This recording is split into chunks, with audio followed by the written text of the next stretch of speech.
American people do not want it enforced and are resisting its enforcement. That being so, the orderly thing to do under our form of government is to abolish a law which cannot be enforced, a law which the people of the country do not want enforced.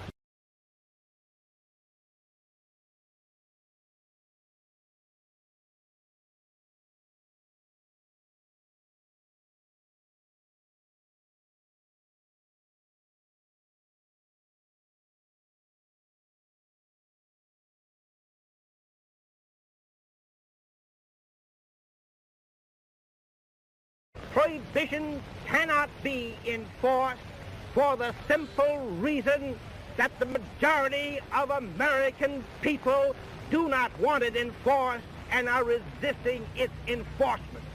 That being so, the orderly thing to do under our form of government is to abolish a law which cannot be enforced, a law which the people of the country do not want enforced.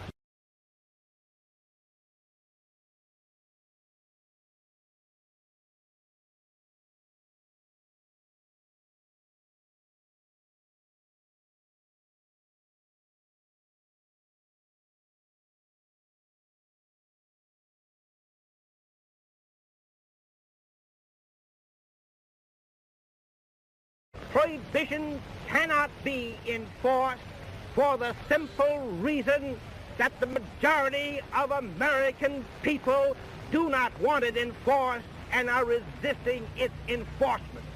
That being so, the orderly thing to do under our form of government is to abolish a law which cannot be enforced, a law which the people of the country do not want enforced.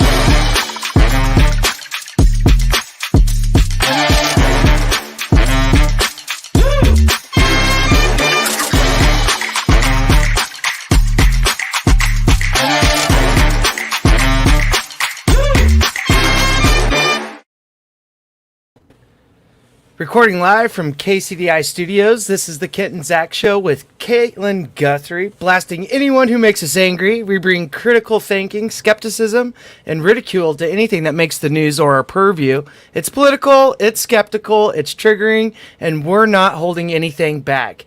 I'm your host, Kent Williams, along with my co-host and hosts, Katy Guthrie and Zach Worf. Thanks for joining the show.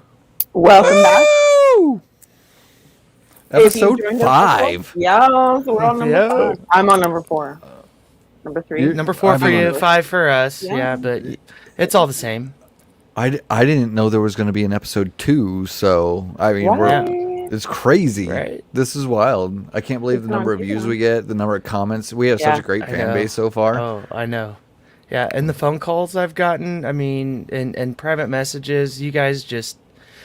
We appreciate the support. We appreciate you guys following us here. We are independent journalism, citizen journalism. We should not be doing this. We're not experts. We're not professionals. We didn't go to school for this, but nobody else is doing it. And so here we are having the uncomfortable conversations that people don't want to have publicly. And we're trying to bring some of that to the forefront, highlight the city, and just have a good time. So we thank you guys for being here. What a crazy week, guys. A bunch of people went on a really friendly tour of Mar-a-Lago yesterday. Did you guys see that? Yeah, no. Friendly. Very fine. I mean, it is Trump's friend. He appointed him to the head of the FBI in 2017, so it is his friend. He was paying a visit. Yeah, absolutely. So back on track. What do you got, Caitlin? Yeah, so welcome back. If you've joined us before, thank you for your time and feedback. And welcome if you're new here. Be sure to like and follow, subscribe, share, and let us know your thoughts as we carry on, preferably in the form of as many comments and reacts to other comments as you can. Bashbook always does a major crackdown on visibility during election cycles, so we don't mind if you sad or angry face us either. If you want to keep seeing us on your timeline, interaction is key. It's crazy what those angry faces do to bring your post up and algorithm. I bathe in your anger too. Yes, I love them so. You may see us reacting angry to our own posts, and that's on purpose. It's something we're doing anyway. Yes, welcome back. We are here again. I am the Zach Man, unfiltered, uncensored, unapologetic, and you guys are in for a real show today. It's probably gonna run long. I know there's somebody watching right now that goes, wait, Zach's not wearing a superhero shirt today. I am wearing a superhero shirt. His name is Jon Stewart. Patriot. My wife gave me this shirt when he retired from his show. And it's got the Obama style print on it, which I don't care for that too much. But the thank you. Jon Stewart fought for these veterans. You know, everybody loves to tout the veterans. You know, we love the veterans on social media, but we're in the voting booth that it matters, especially for our politicians. And Jon Stewart held their feet to the fire. Man is retired. He should be running his farm or whatever he wants to do. He shouldn't be having to fight for these vets. But they can't fight. They're sick. They went and they fought for us, and we burned a bunch of nasty toxins next to them, and then said, "Oh no, that's not included in the health care that we told you we would give you." Why they have to fight for any health care whatsoever is beyond me.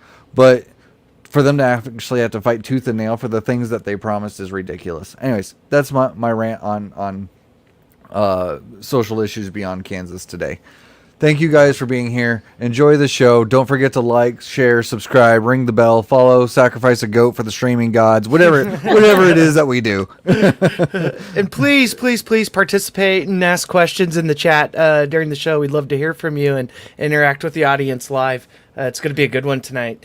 So kicking off the show, the GCHS production of Crybaby is this weekend. Friday and Saturday, curtain call is at 7:30 and Sunday at 2:30. Admission is $5 for kids and $10 for adults. Please go see this show. One of our producers, Tucker Schiffelbein, has given a lot of time to this, and he's pretty proud of it and talks really highly of it. I'm sure a lot of people know about Crybaby.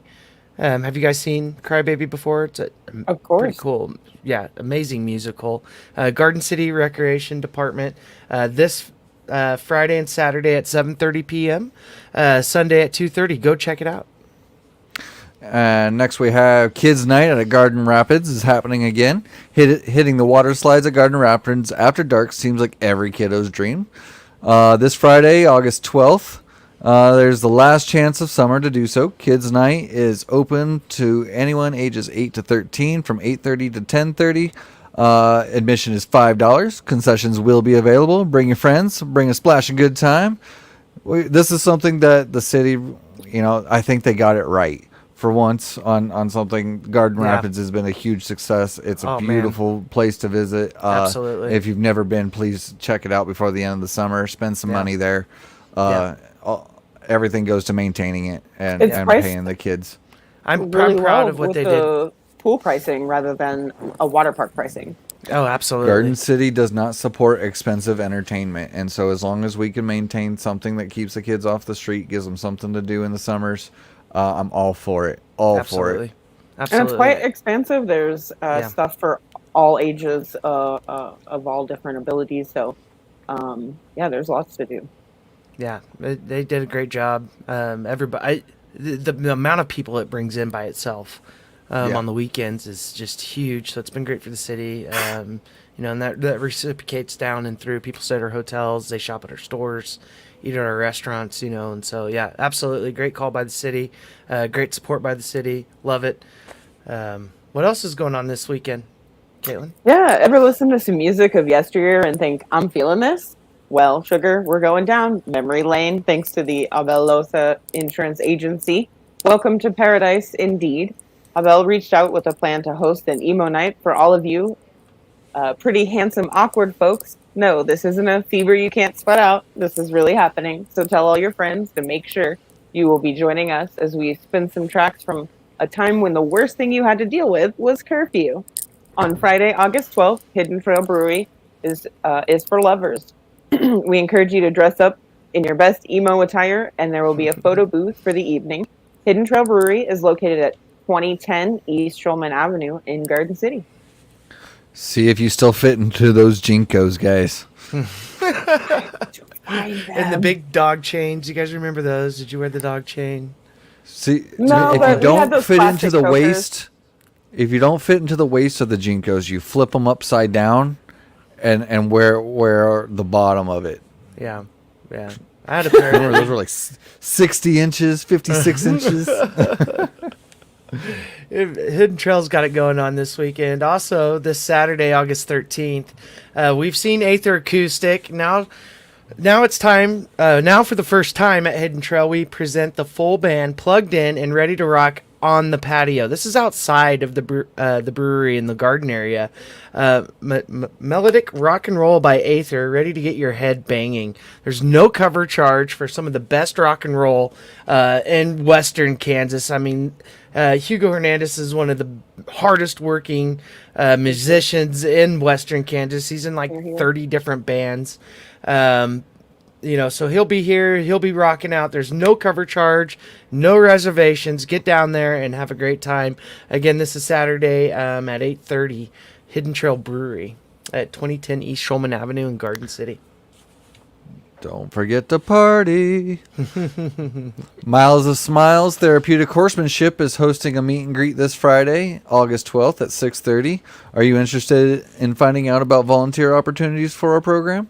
This is the night for you. Come join at the barn located at 901 West Maple for an hour of meeting our staff and touring our facility, as well as getting information on how to volunteer for our program. My sister did Miles with Smiles, and if you don't know, they do amazing things for the people in our community that come with disadvantages, and it's amazing the work that they put in. It's all completely volunteer based. They are a non-profit. I personally am terrified of horses, and they have some of the most calm and gentle horses that even I wasn't uncomfortable around growing up when my sister was doing it. So if you get a chance, check out what they do, and if you don't, make a donation to them. They're a great group in our community. I can't speak highly enough about them. They work so hard, and if you have some free time and even just want to go shovel out a stall, I know it's not something you think about, but man, they really do need that kind of help down there, and it doesn't take very long, and you get to interact with some of the horses, and when they don't have enough volunteers, it's shitty. It is very hard, and it is very, very messy. Okay, so Garden City Downtown Vision and Garden City Arts kicks off banner art projects this Friday in downtown Garden City. The visual event of the year to get out and see is the painted banners by talented artists. The finished banners will be on display during businesses throughout downtown for the public to see up close before they are hung on the light poles. Maps will be located within participating businesses on Saturday. For more information, contact the Downtown Vision office at 620-276 0891. This is always a really popular one. Everybody always enjoys the banner art deal. They're stunning. Yeah, and the tour, and you can start really anywhere. I think every participating business has a map. It makes it easy to walk around downtown. It's nice. We have the bird scooters. Go jump on one of those and cruise around, see some amazing art.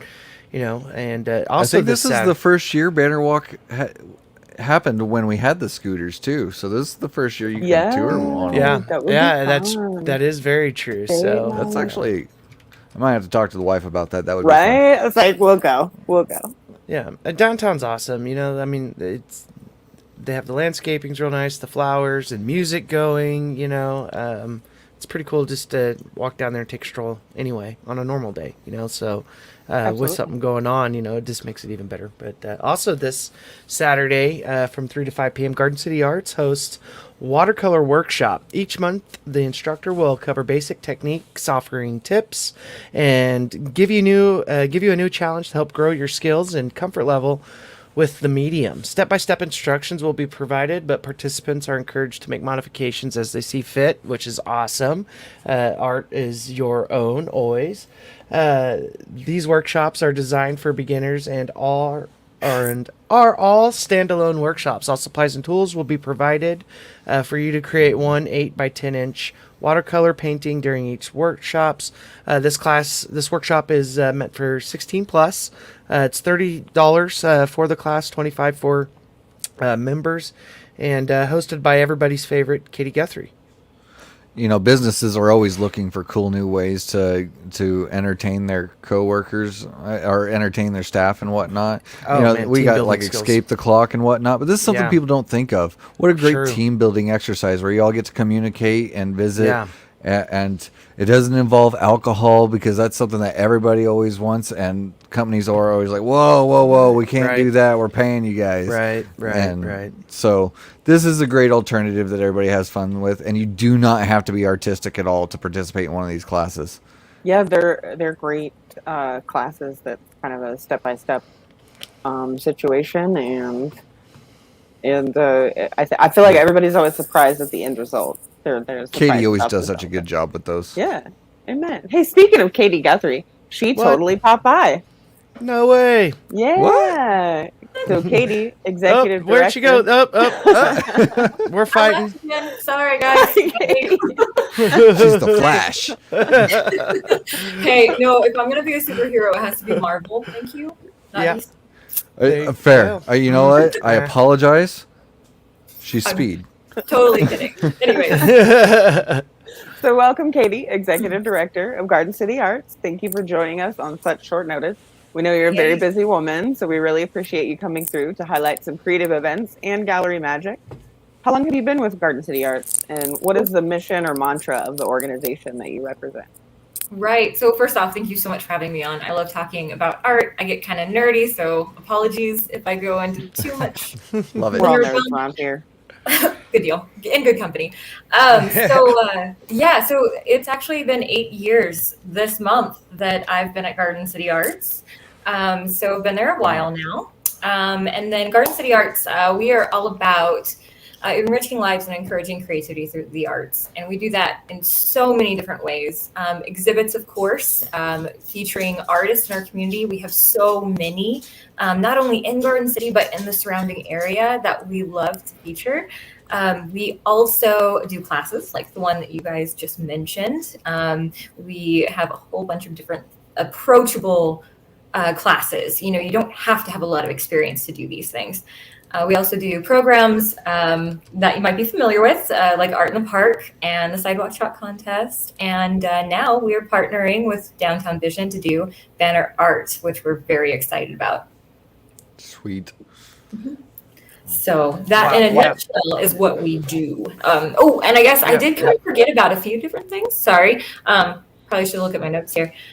We do have a lot of free programs. We work heavily with the schools, work with the teachers to do art field trips. We also have programs like the GCA art kits that we've implemented during COVID times. And then things like Drop By Art Saturday, which hopefully some of your listeners right now have participated in. You just stop by and grab free art bags and then take it home and make art as a family. Oh, that's cool. Yeah, we try to grab those. Woo woo. As often as I can remember, yeah. Right. That's the biggest problem is like remembering. So second and fourth Saturday every month. Sweet. Which is awesome. I love that for us because the way we get our events is off of Facebook, and you guys are always there. So we always mention you. Back when I was doing Growing Garden City, we were doing kind of the same thing.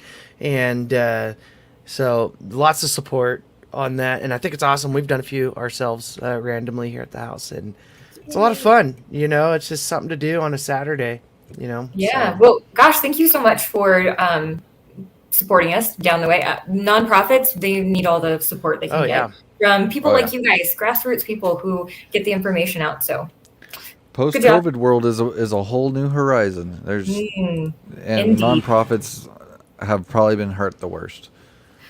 Well, yes and no. There's a debate to be had on that. Right. But I found that it's really amazing. The pandemic has brought out a lot of good in people and a lot of bad, for sure. But I'll focus on the good as far as how it's impacted the nonprofit sector. People really opened up their hearts, their checkbooks, their time, and were very generous with helping all of the nonprofits in this region to make sure everybody could continue doing the awesome stuff that we do. That's great to hear. Go Garden City. Yeah, go Garden City. We're pretty awesome people when we make good choices. Amen. Yeah, we work hard out here. Yes. Katie, can you tell us a little bit about what's coming up in August? You got a favorite artist? Yeah. Oh God, I can't say my favorite artist on air. That might give away the trade secrets. Right. I have a lot of favorite artists. I mean, honestly, if you look at what's behind me right now, yeah, that's gorgeous. It's a Robin Valenzuela, so I guess that maybe answers your question. Is she teaching a class? Yeah, speaking of her, next weekend I get to take a break, and she's coming into the gallery and taking and teaching a class, and it's going to be really interesting. Cyanotypes, they are a very simplistic form of printmaking, so you can see some examples. And, in that first picture, you can see like the cuttings of different plant life that she found. The second picture is where you literally lay them onto a piece of paper that's been treated with special chemicals and then expose it to sunlight. And what you're left with is this really magical, somewhat controlled, somewhat not surface that is fabulous. That is so neat. Yeah. It is. Robin's pretty amazing. She comes up with these amazing ideas, and thank goodness she wants to share those ideas with the community. So this is one of them. She also, just a spoiler, a teaser for everybody listening, she will be doing other workshops in the fall. She'll be helping you create your own address labels, which I thought was pretty genius. So you can have some fun. Yeah, super fun stuff. Again, really creative, out the box thinking that, but still approachable, not something that you're going to feel intimidated by, and so you won't come to class. And then also festive holiday cards using some really cool techniques that she's picked up over the years. So, spoiler. That's wonderful. That's cool. Yeah, so much going on down there. And as Brian, our producer, had showed earlier, the gallery calendar, we may pull that back up if we could, gets to looking full. I mean, there's lots of fun on there. Can you explain a little bit about how you interact with the community in order to plan for these events? Of course. So August is actually our slow month. The calendar's pretty tame. The summer months are insane. We have a lot of kids programs. We work with teachers in the community to offer programs for kiddos in the summer. This fall, I'm very excited to announce we're finally going to be doing an after-school program, which is something parents have been really vocal about wanting. And it's pretty simple. It's pretty modest. It's just going to be like one day a month for each age level, but it's a start. So it's a way of engaging kiddos and maybe getting some of the kiddos in our school district that do not have access to art in their classroom. There's several school districts, unfortunately. It's kind of a bummer. So hopefully we can get some of those kiddos involved. So we have like schools here in Garden that don't have art classes? Is that what I'm... Yes, we do. So the last year, TMP did not have an art teacher, unfortunately. There's left for another district, I believe, or maybe another building.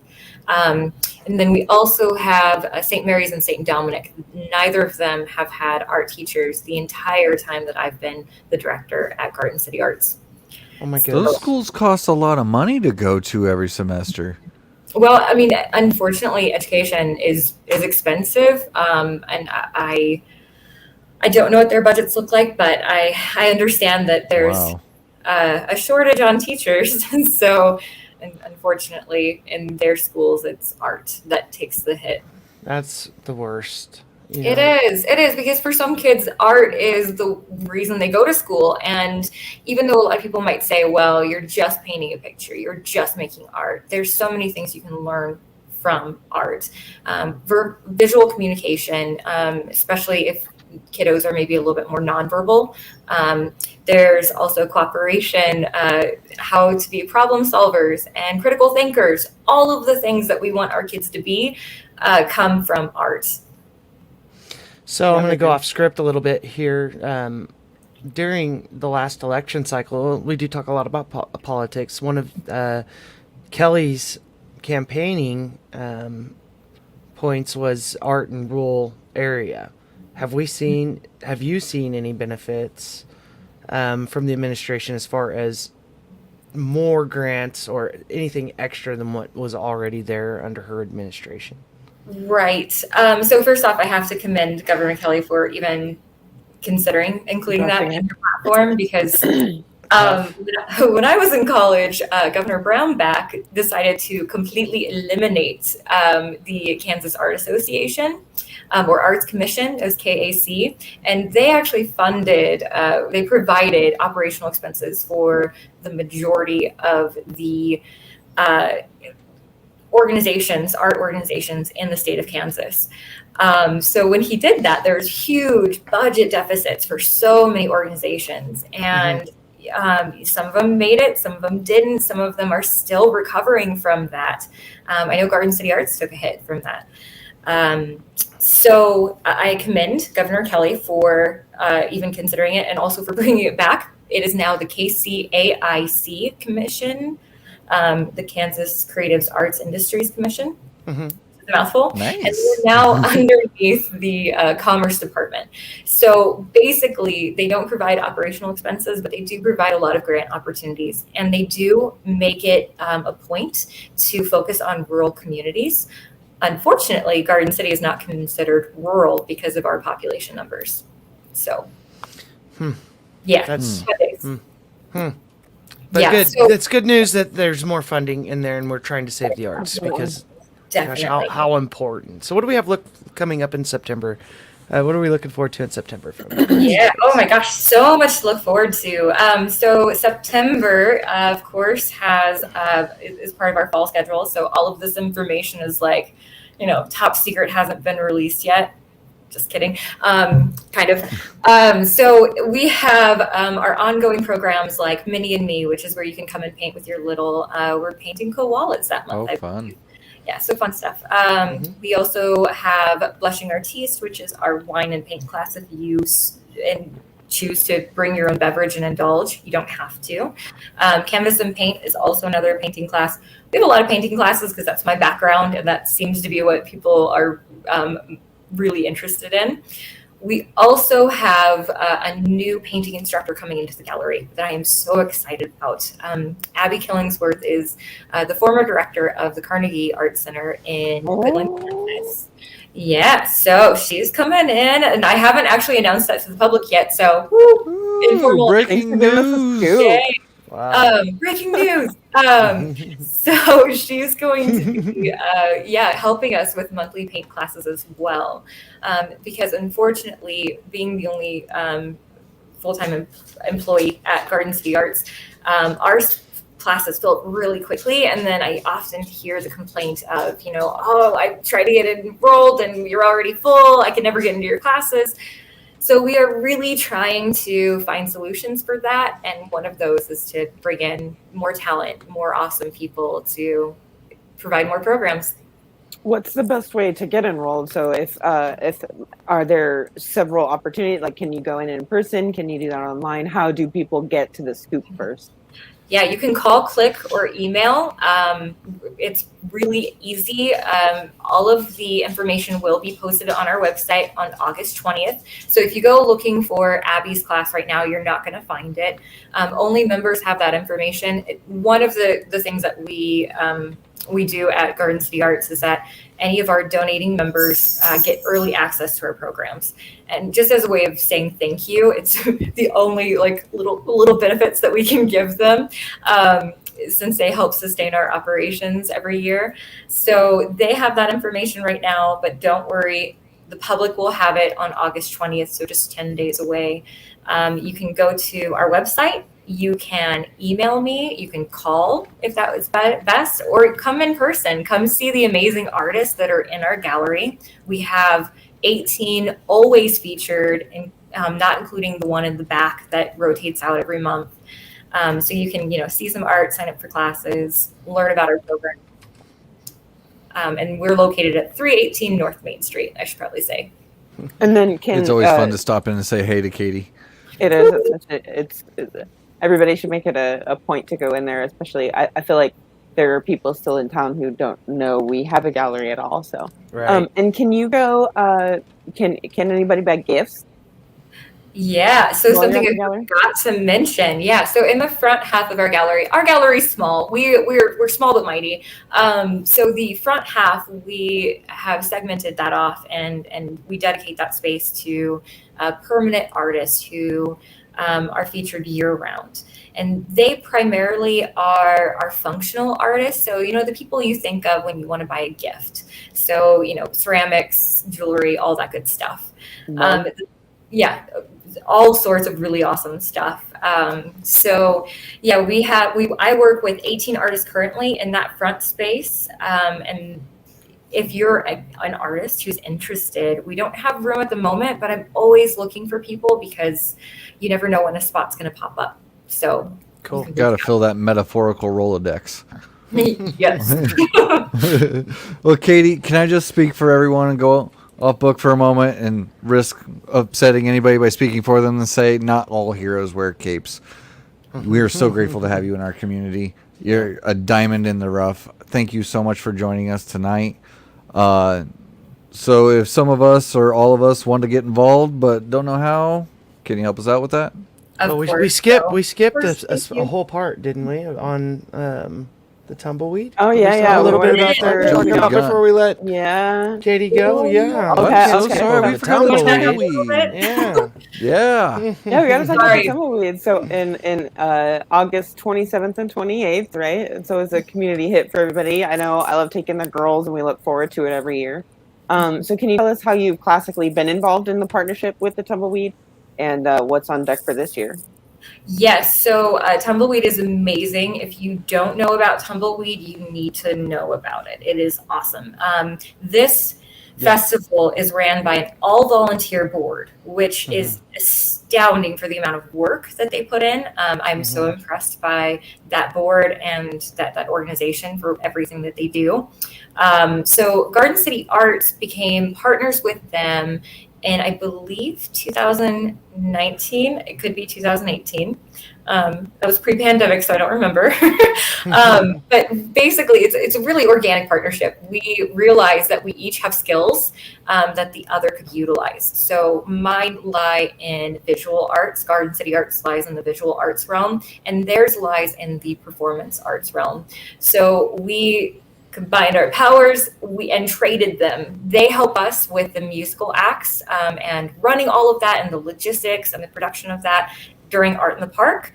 And we run the visual arts tent at Tumbleweed every year. So it's a really neat partnership. It benefits both organizations. And so if you donate to either organization, know that you're supporting both in some kind of way. You're supporting the arts.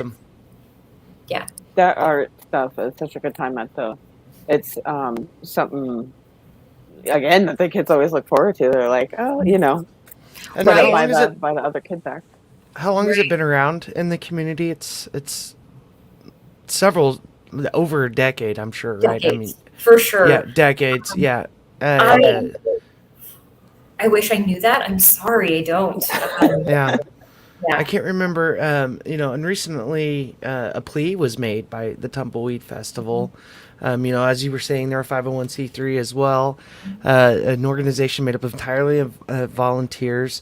The Fennett Foundation offered them a matching grant up to $10,500 in addition to their to donation. So we did drop the link to the donations in the chat there. So please click on that, and if you can, donate $1, $5, whatever you got.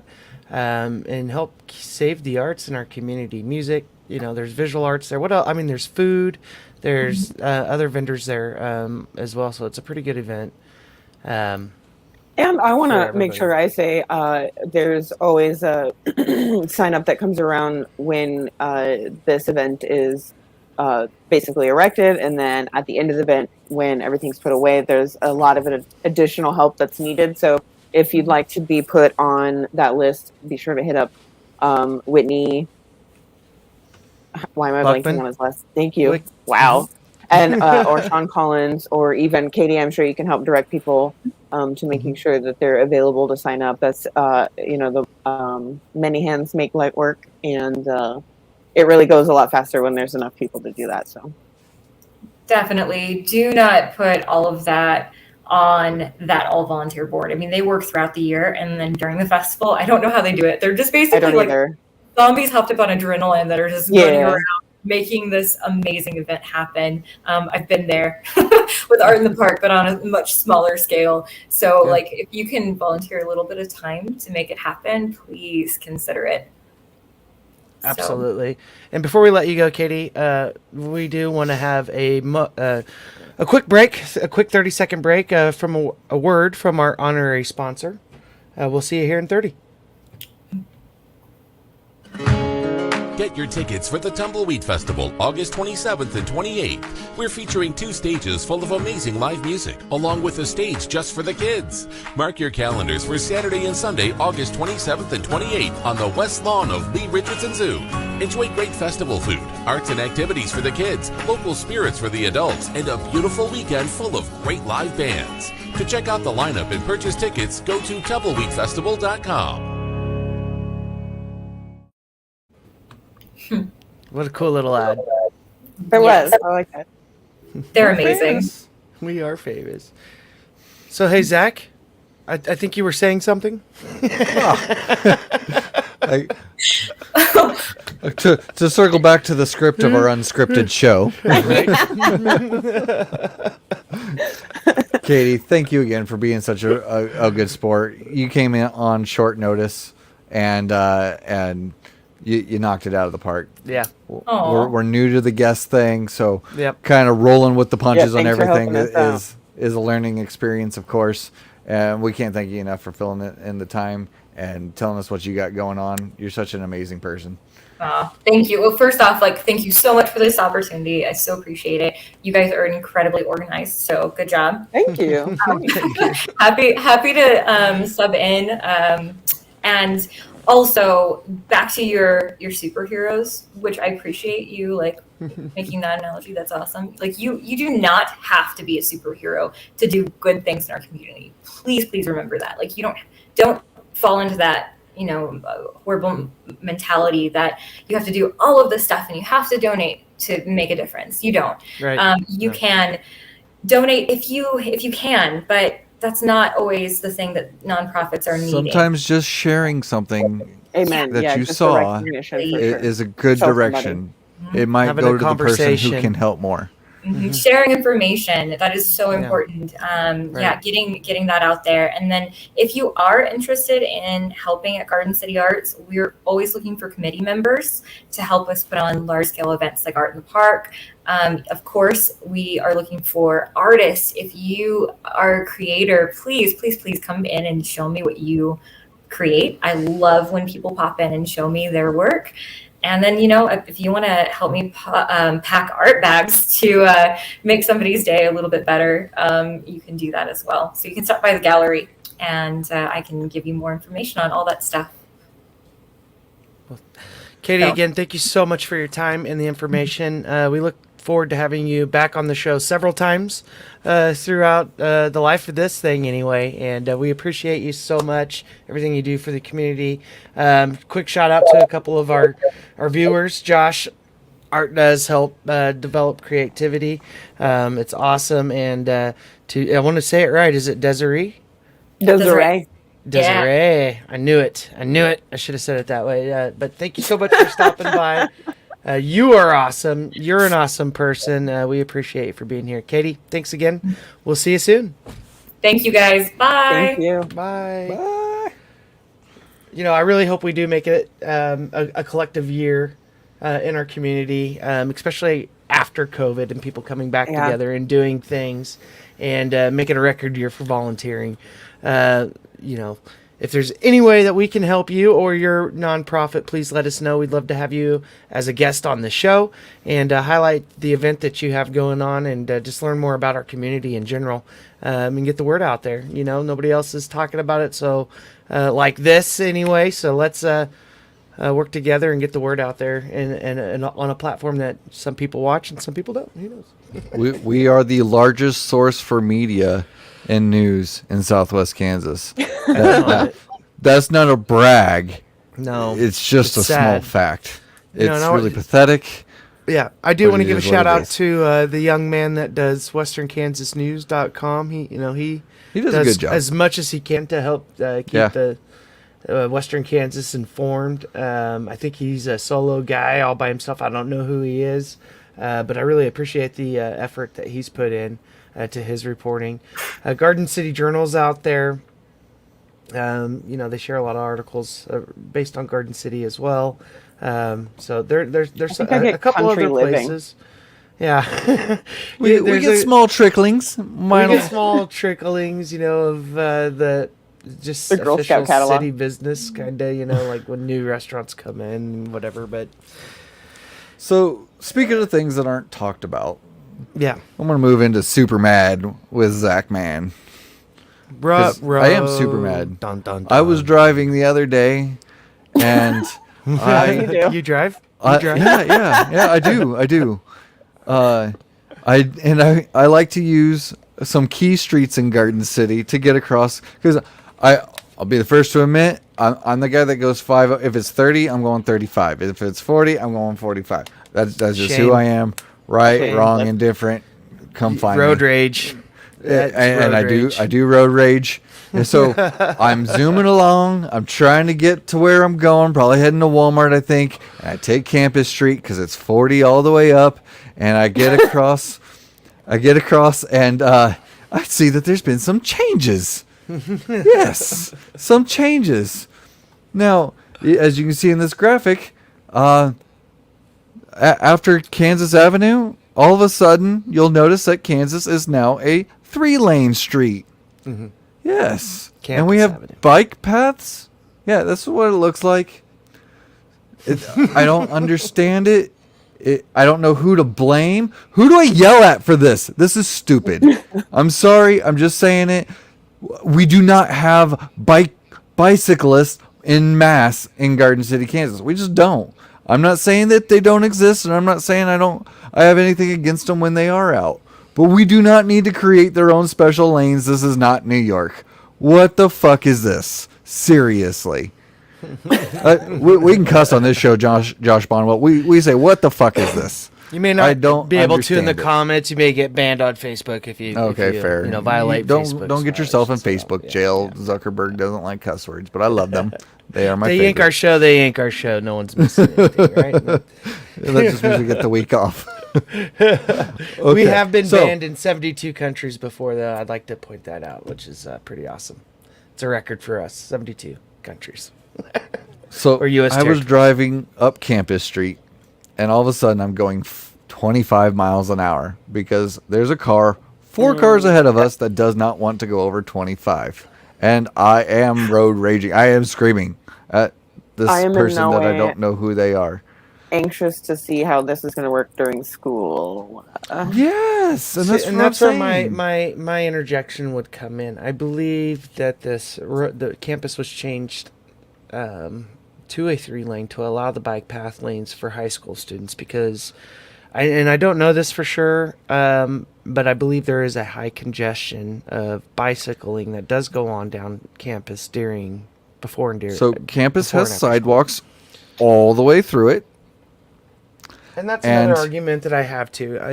Bicyclists are in the street, and I get the exercise portion of it, but there are some really good sidewalks in Garden City, Kansas, and specifically down Main Street.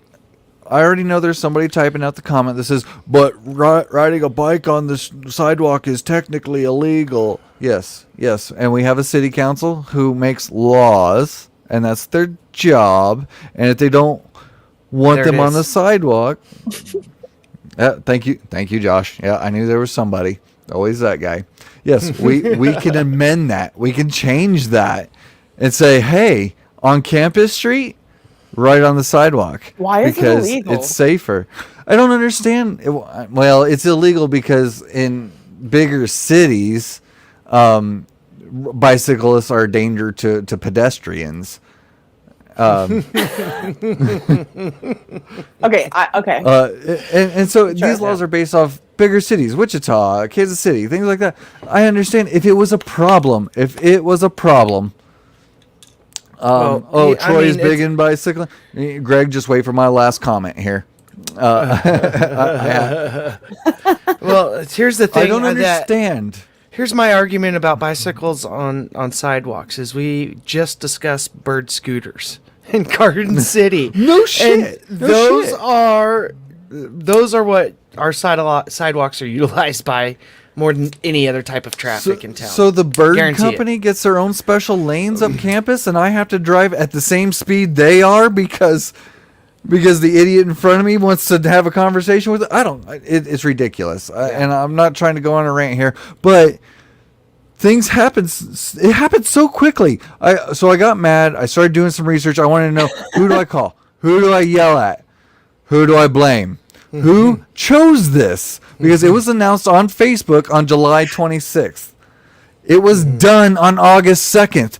Holy shit. That's the fastest any kind of construction has ever happened in this town. We are still waiting. We still have the four-way stop that is bought and paid for. We put taxes in to pay for that four-way stop over by Walmart. Yeah. And it's supposed to be a stoplight. Yeah. They haven't even began to get materials over there yet, and that it's paid for. We put a tax on ourselves to pay for that.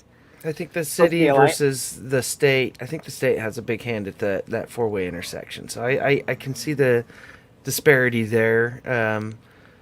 But yeah, it's a little ridiculous. That's to make this change and not have. Oh, it has been planned for a while.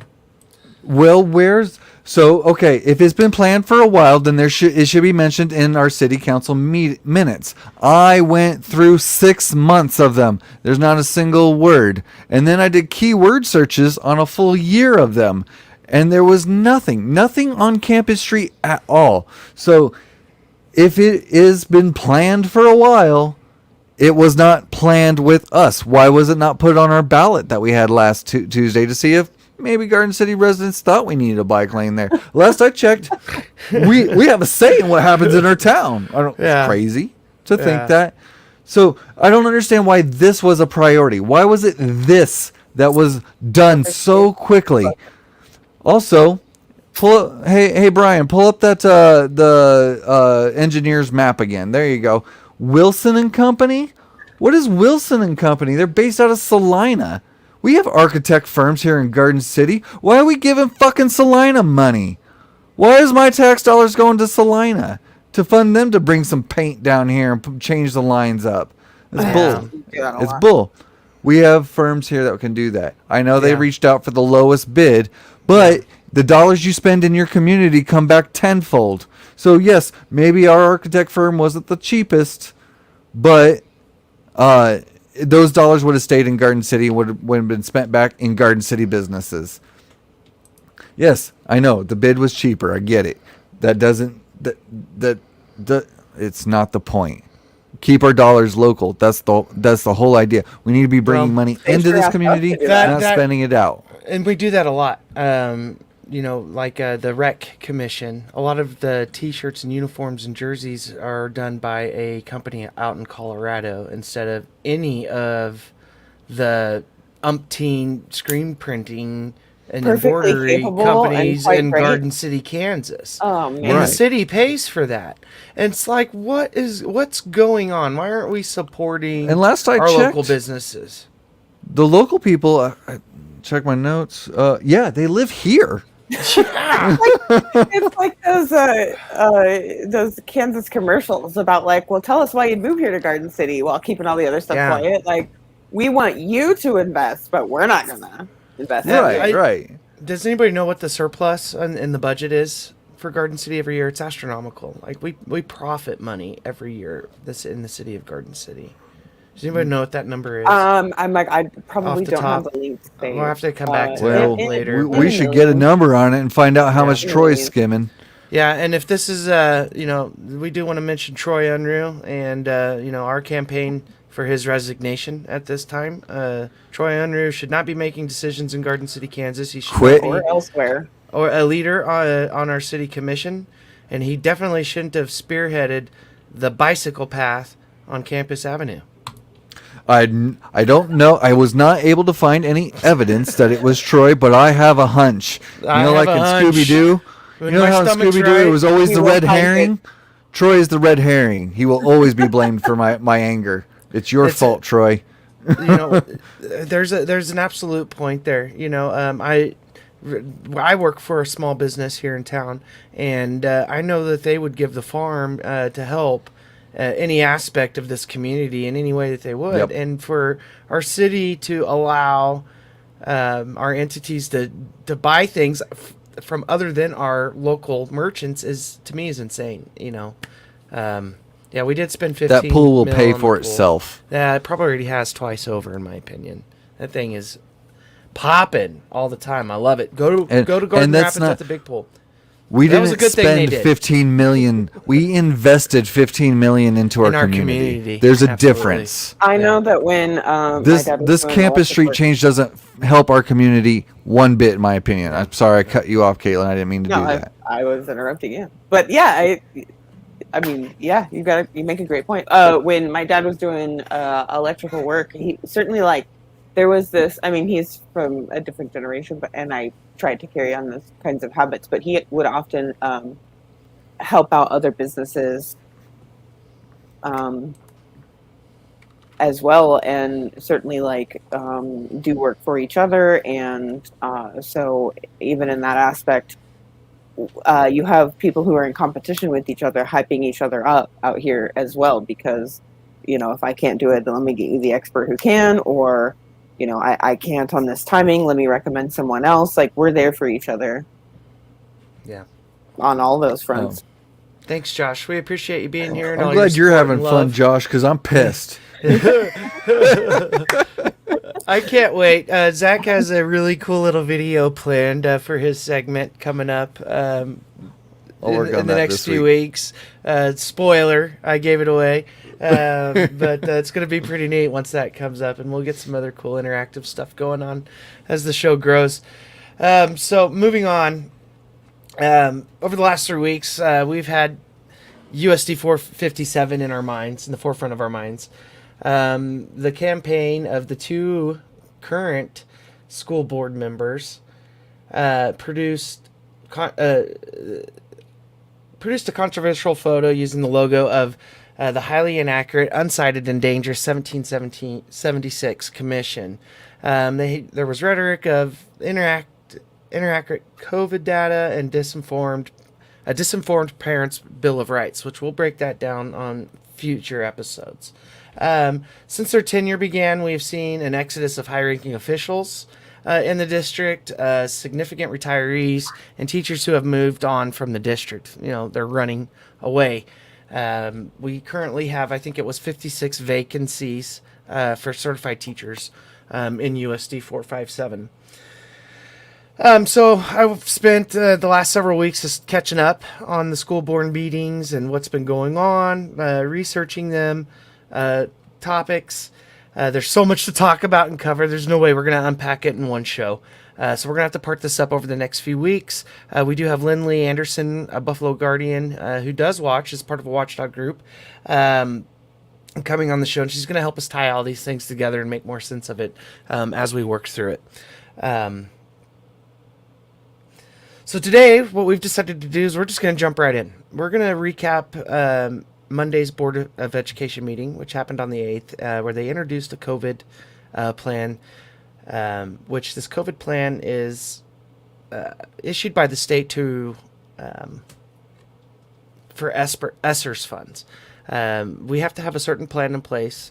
We have to do certain guidelines, we have to follow certain guidelines, certain requirements to receive this ESSERS funding. So To get us rocking and rolling, what we're going to do is we're going to start you off like if you've never been to a Board of Education meeting here in the last couple of years or in the last 3-4 months. Or if you jump on and watch a YouTube video and kind of what the first thoughts are of the board as we see them. And missing from this Board of Education meeting is Dana Naniga and Cammie McDonald, who was a part of the other two current board members I'd mentioned before in their campaign, but had recently resigned due to family issues. And I do hope the best for the McDonald family, and I hope that they get the support and love that they need during the time that they're going through. So anyway, what we're going to do is we're going to fire it off with this clip and kind of show you what the first initial reaction or what your Board of Education looks like. Go right ahead. Madam President, I move that we approve the agenda with the following amendments. Additional certified and classified personnel actions is presented, item E3, and add item H4, new business, discussion of Board of Education vacancy. Is there a second? Second. Okay. It's been moved and seconded to approve the agenda. Any discussion? All in favor, please say aye. Aye. All opposed? Motion passed. Do we have any public comments? My helper's trying to.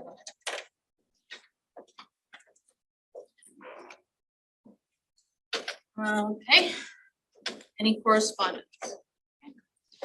Then we will move on to the consent agenda.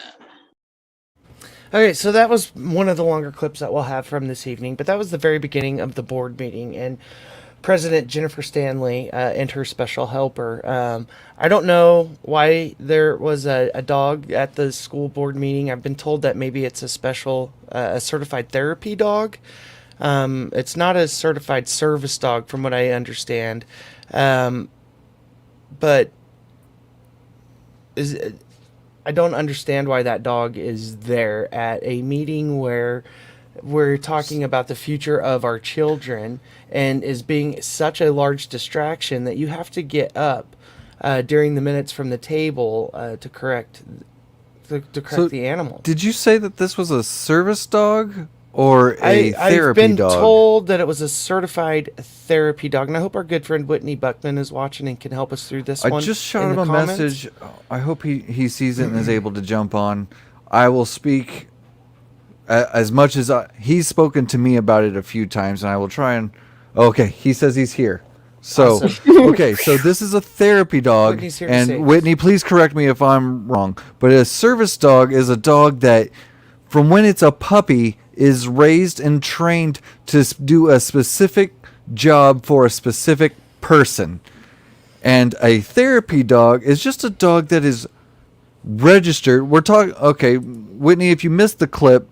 we watched a clip about the school board meeting, and there was a therapy dog that was being very distracting and moving around, and she had to get up to bring it to sit down and calm down. And she's claiming that this dog is necessary for her to be at these meetings. I don't know if that's true. I don't know if that's true either. But the dog isn't a service dog from what we understand. And if we're wrong on that, please correct us. Right. But from the way we understand it, it's not a service dog. It's a therapy dog. It's not a certified therapy dog. To do, and there's a massive difference. This dog didn't have a service vest on it. It wasn't clearly identified. You can see a service dog and see that it's got its license and its paperwork all on it. It's got this vest saying, please don't touch me, I'm working, things like that. It's not, the therapy dog is not protected. It's not they're not required to allow that dog to be in those meetings. And it's very distracting to getting business done, in my opinion. Okay, so the vest isn't necessary. It might be a service dog. Again, if we are wrong, I would love to be corrected on it. I don't know. I'm not impressed. It doesn't seem professional. Yeah, it was a huge distraction, and it was a huge distraction throughout the entire meeting, moving around while people were speaking and presenting important things about those jobs. meetings are hefty. And, and that'll lead us to our next clip. In just a moment. I'm sorry. We were jumping around, and my producer is caught up doing 20 things at once. He's an amazing guy. We love him very much, and we are ready. Here we go. We will move on to unfinished business, the COVID plan update. And Teddy finally settled down, so I guess you get to for the moment. We were having toddler moments, so I apologize for that.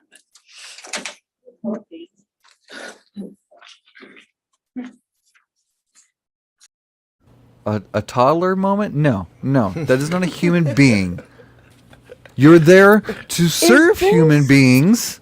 Yeah, but that's your pet. That you have separation anxiety from your dog. Yeah. Is this one of the animals that? And you're right. Service dogs are not a distraction. They don't want to mess with anybody else. They are totally focused on their owner. I would believe. And for the things that those service dogs are there for, whether it be to recognize a seizure or to recognize, help me out here, guys. PTSD episodes, anxiety attacks. Yes. Communication cues. There's so many things that those dogs are in tune for. They're not going to be trying to get up and get away from their owner. Again, Whitney, I'm so sorry for springing this on you. I should have texted you way earlier. Yeah, I asked him if he had talked to you specifically about. So I know some of the schools have animals that are for the sort of ambiance of the students. I think sometimes they go into the classroom and they can. So I'm wondering if it's that type of situation. But I guess in that case, is the school board meeting? It just seems like a highly inappropriate place to have a just get it together. A pet. Just get your shit, get it in a little pile, put it in a bag, and get your shit together. Okay. You're a professional. You're supposed to be anyway. We elected you to be a professional. Yeah, absolutely. I didn't vote for her, but well, it's coming up, and she knows it's a distraction. I don't live in USD 457. From that, and also as we're going through these video clips, I kind of want you guys to watch how much the board members pick up their cell phones and their texting. They are all over the place in this meeting. Okay, it doesn't seem like they're, a therapy dog is something completely different. It isn't for individuals, but invited to a facility. And so I don't know how many teachers are dragging their pets to school. It just doesn't make sense to me why that animal was there. Yep. Why Nona? Thank you for that. Yeah, and appreciate the comments, guys, so much. Emotional support, are also not protected. They're allowed to be in a home that the lease says no pets. Oh, that's okay. Okay. There are some rules that protect them, but that doesn't mean you get to bring your Chihuahua to Walmart with you, and it doesn't mean you get to bring your Golden Retriever to a goddamn board meeting. Yeah, it just really, really weird to me that was permissible, and highly disrespectful to every person that stood up. I haven't seen these clips before this, and they are way worse than I thought they would be. Well, on your description. We're just getting started, guys. So, moving on, we have to move on. Whitney, thank you so much. I hope you hang out and stay with us and help us in the chat room because we got a lot to divest here tonight. And someday we should do a whole segment on it and bring Whitney on. That's exactly what I was just getting ready to say. Whitney, we need to have you be our first Spotlight Small Business. I'd love to do that. But anyhow, moving on because we have a lot to unpack here. In order to access ESSER funds, which is what the federal government granted the states for COVID relief for schools. Okay. USD 457 is required to have a COVID plan. It is required to be attached to their website for public display, updated every 6 months. Questions are submitted by the state and must be answered for access to the federal grant money that ESSER's funds bring in. They have to do this, okay? We're talking about millions and millions of dollars in state federal money here with this one COVID plan, okay? And during the meeting later on, which we're not going to cover tonight, I would like to mention Colleen Dries, the financial advisor or officer, financial officer, mentioned during the meeting that the district is facing a $1.2 million shortfall to a free reduced lunch money problem or some sort of issue. What? Yeah, we need to divest more into that as well and figure out what's going on there. But, by altering, fabricating, changing what the state guidelines are, KDHE, the CDC, Finney County Health Department, altering or fabricating this COVID plan, deeming it as an insufficient plan, could trigger millions of dollars of lost money for our district. We're talking millions of dollars of lost money. So we need to keep that in mind as we move through these clips tonight. What's at stake here with this COVID plan? It's millions of dollars. It's not just health and safety for our community, our kids, to help protect our teachers, make them feel safe in their classrooms. It's more than that. This is money that helps us buy PPE for students. Don't let Troy know that there's millions on the line. He'll run for school board next. So Glenda LaBarbera, who's the deputy superintendent, and Michelle Scholl from the Finney County Health Department are presenters here tonight. And I just want to say those two women are heroes. What they went through during this COVID plan meeting presentation was just horrific, in my opinion. I applaud them for keeping their composure. I applaud them for answering every question bluntly and to the best of the knowledge that they could, because they had some doozies thrown at them during this meeting. So LaBarbera begins the COVID introduction showing the different guidelines for mask protocol by asking if they want a step-by-step presentation or if they have specific questions regarding the mask requirements and the COVID plan. And I thought it was funny that she had asked if they... Wait, we're still in a pandemic? Yes. What? Yes, there's still things that are required by the federal government, state government, and even our local governments here. So, she begins talking about it, and I thought it was funny she asked if they wanted a step-by-step, because as you go through and you start watching all these meetings, it is abundantly clear that 2 of these board members are not reading the packets that come out before the board meetings. And those are publicly accessible. You can download the packets that come out for the board members for their meeting. And it's painfully obvious that they're not reading these things at all. And it's scary. And LaBarbera didn't hint to that. I just thought that the question made me think of that. Do they need the short and the skinny of it because they've done their homework? Or do they need the long and weary version because they haven't? So anyway, moving on.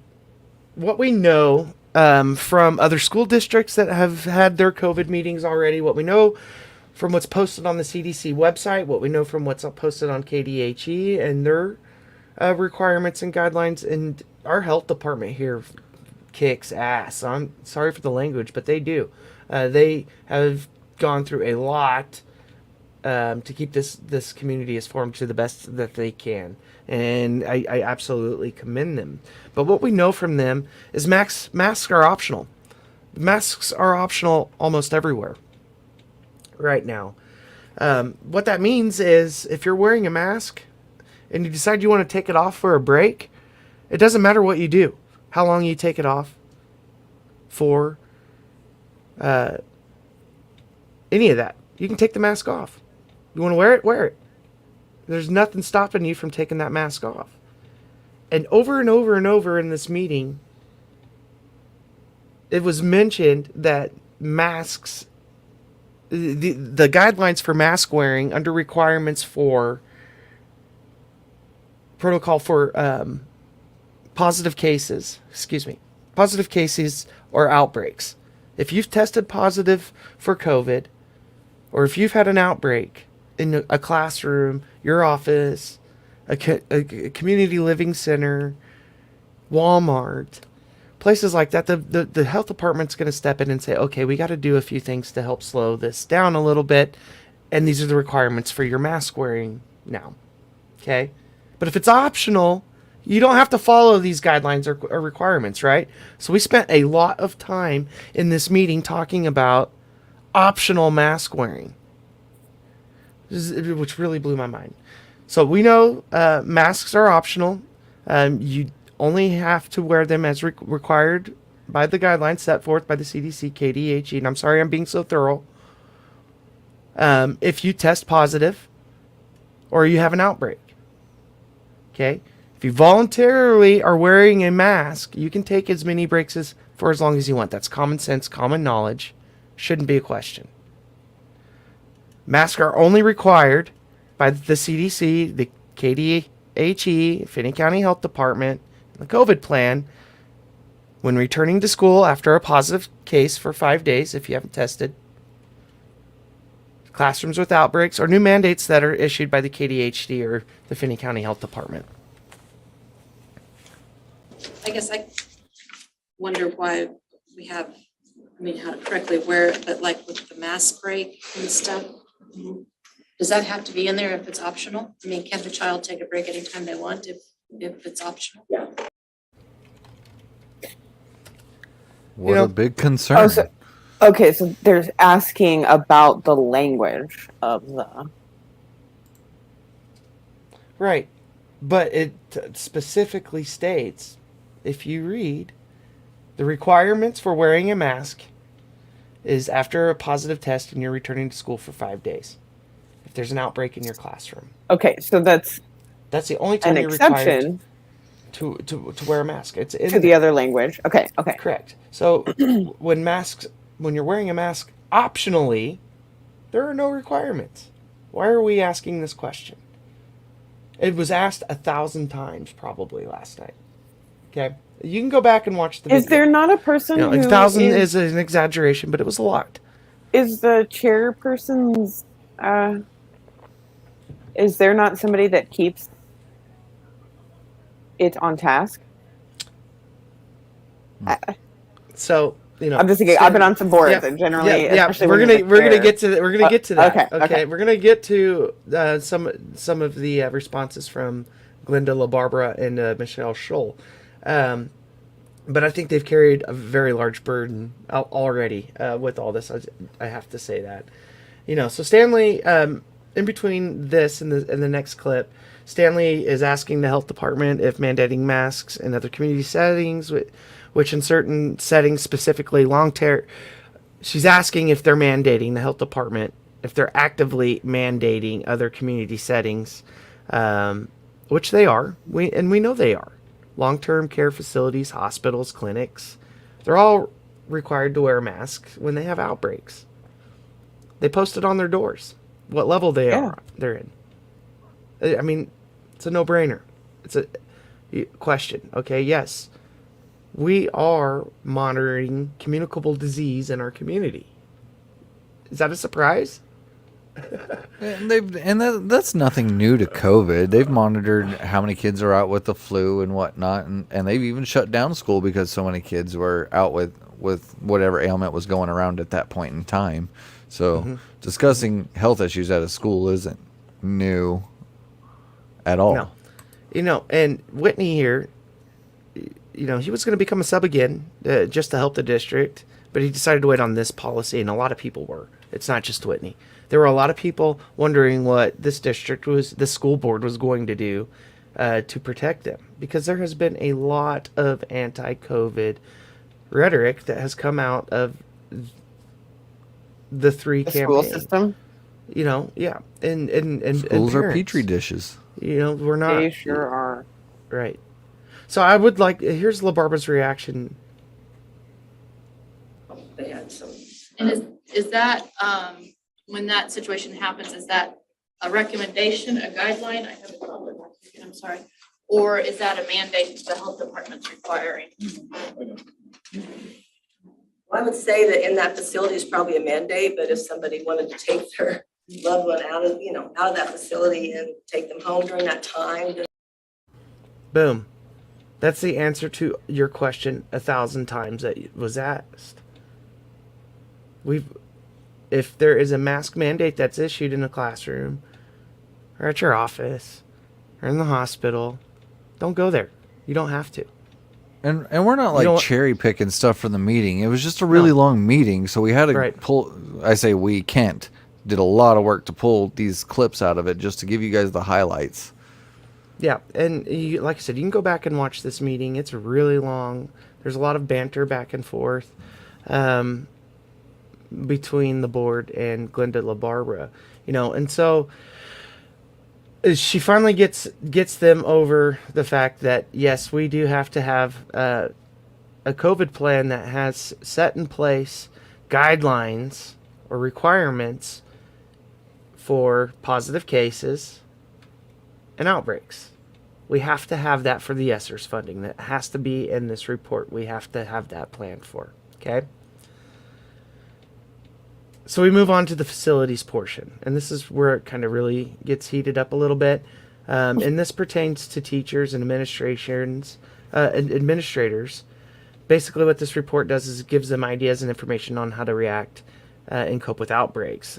Just their guideline and recommendations. Yeah, even in instances without positive, or just if they have a positive in their classroom, or if the next to them or whatever, it gives them information on how to combat the virus should they care enough to be scared. And remember, guys, this is the COVID plan we're talking about. Here's the very first question it comes down to when LaBarbera says, here's this plan for teachers and administrators. Should there be an outbreak or positive cases or safety concerns? First question. So does COVID have to be in there? Because you could have multiple cases of flu, of strep throat, does COVID specifically have to be mentioned? So she's making it glowingly obvious that she doesn't believe in COVID. That she doesn't think it's a real thing. COVID plan. The COVID plan. COVID has to be in there. It's called the COVID plan. Next clip. We're living in idiocracy, man. This is a COVID plan, so I just think that wording was put in there because that is what the plan is.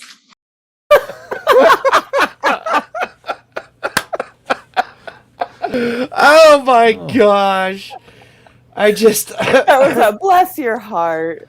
And you have to understand that these two women, Michelle Scholl and Glenda LaBarbera, had been answering pretty much the same question over and over again, and listening to these long explanations of seemingly irrelevant nothingness in regards to the COVID plan. Some of the issues they were talking about, we know we need to have a flu plan, we need to have a head lice plan, but they're not, a plan for colds and a plan for... I don't remember hundreds of children dying or their parents dying over head lice. It's inconvenient. It's a bitch to deal with. We've been there, and there's no judgment if you're dealing with it. Well, I bet those nurses have a plan for lice, and I bet they don't get millions and millions and millions of federal money in order to make sure that lice. Later on in the meeting, and I don't have the clip for it, and I apologize. Michelle Scholl from the Finney County Health Department has to literally break down on how they treat lice. The teacher, the nurse comes in, she does a little check, she finds it, she calls the parents, tells them to throw the pillows and the blankets away, get treated. Once they're treated, they can come back to school. As we move on, this board wants to group everything together into this one COVID plan. So we're going to send kids home for 5 days after they've had COVID and they get treated and can return within 20... What? Anyhow, we'll get to there. So moving on from this, we hear arguments for inclusion of other communicable diseases, and here we are, such as the flu, lice. For what reason, guys? The COVID. This is the COVID readiness plan. We've said it 100 times. That's the name of the plan. LaBarbara just told them it's the words in there because this is the COVID readiness plan.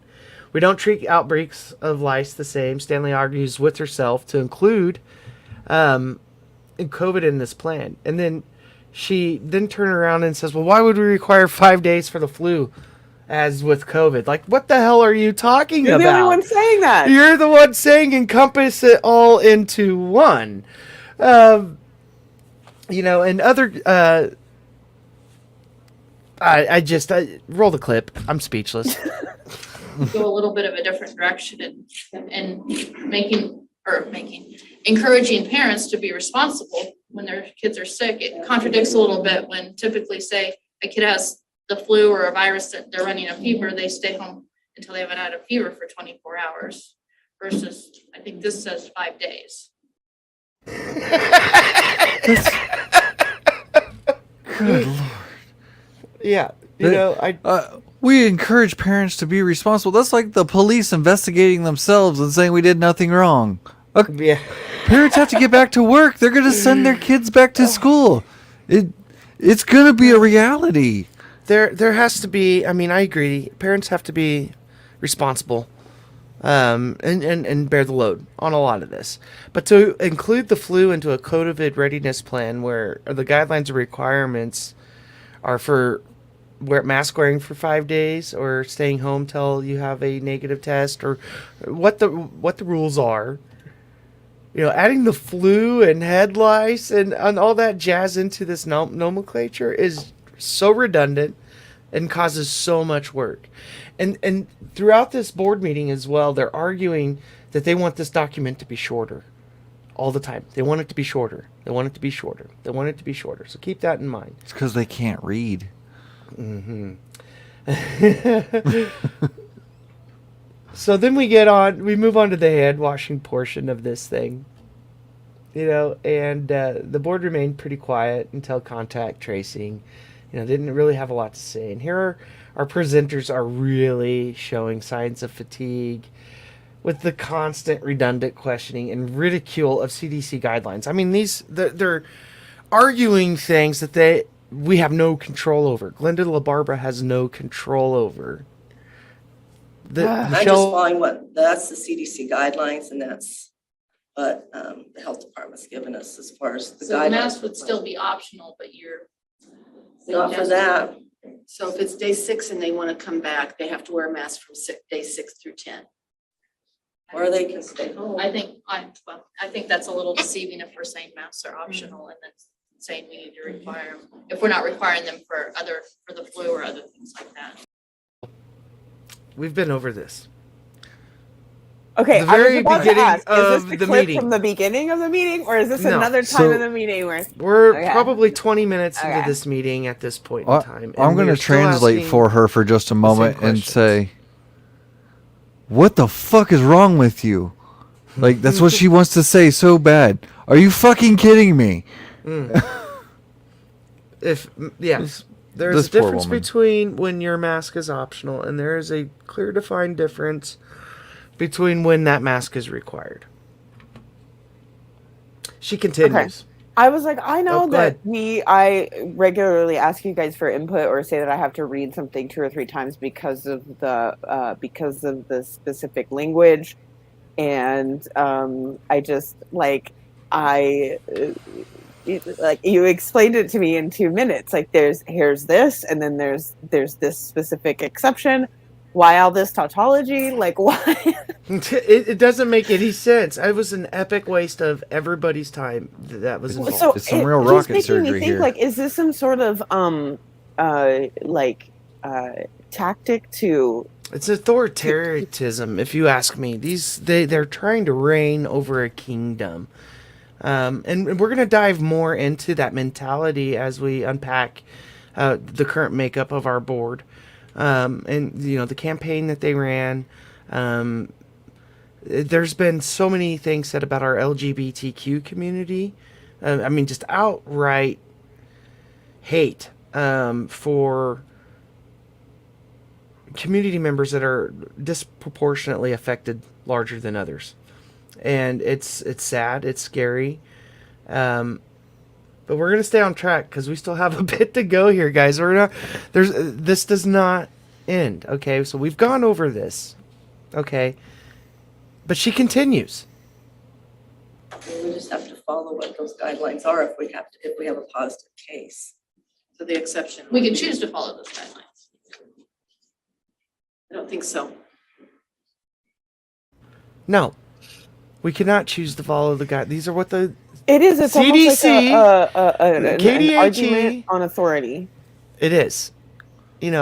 So they're asking, to remove the mask requirements around positive cases. They're asking in outbreaks.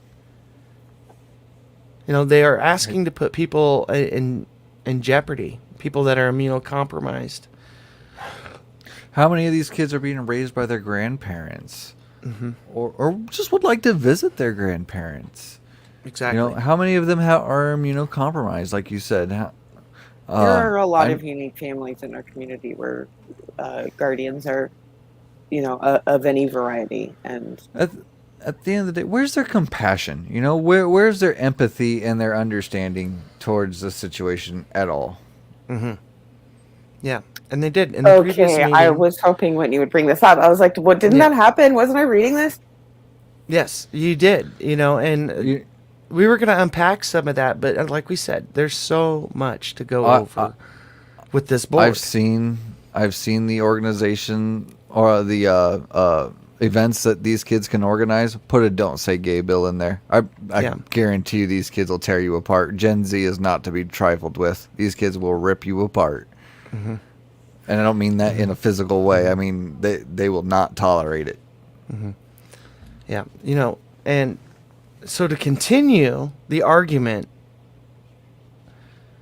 Gidget then asks why we can't just follow the current guidelines rather than listing our own current guidelines. So the board isn't bothered with changes by the CDC or when they occur, meaning she just wants a blanket statement that's saying that we're going to follow the guidelines that the CDC issues and nothing else, no other information in this. So that way they don't have to reconvene if the CDC changes their guidelines or if KDHE changes their guidelines or the Finney County Health Department mandates new guidelines. Okay? Regardless of any of that, this has to be done in depth every 6 months. This report has to be filled out every 6 months to keep this funding, guys. So the presenters are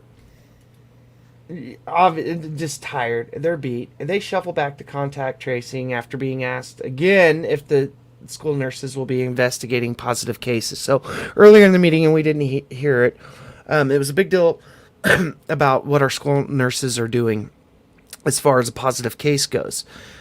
School nurses, the school district is no longer doing contact tracing, meaning if your child tested positive, the nurse would reach out to every single close contact and let them know that their child or person had been around a positive case of COVID. They're not doing that anymore. That's up to the parents to do.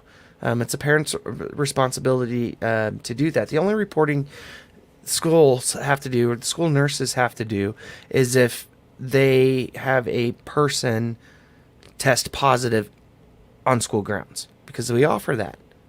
If a student, we encourage students, if they have symptoms, to test, and we offer testing for teachers. So if they test positive at school, the school nurse is required to report that positive case to the county and to the KDHE, I believe. And that's it. Seems that's all they're doing. It is very logical, okay? So we're asked again what the school nurses are going to be. This would have been the second time that the school nurses came up. These women were tasked with arguing so many things that were just so far out of their control, and much more out of the control of the Board of Education. They do not have the power they thought they did walking into this, and what they ran on and what they were about and what they were for and what they were going to do. They're slowly finding out they don't have the power to do a lot of these things. A lot of hubris, though. A lot of hubris. So we then move on to the discussion pertaining to providing these COVID rapid and PCR testing for staff, for their household members, and how they encourage students with symptoms in school facilities, and then again how they're reported to the state. We get through the rest of the document rather quietly, because they're just at this point after the last video we just watched. You can hear them mumbling. It's inaudible, but it's pretty much said, hey, if we're not going to be able to do anything, we're done asking questions here.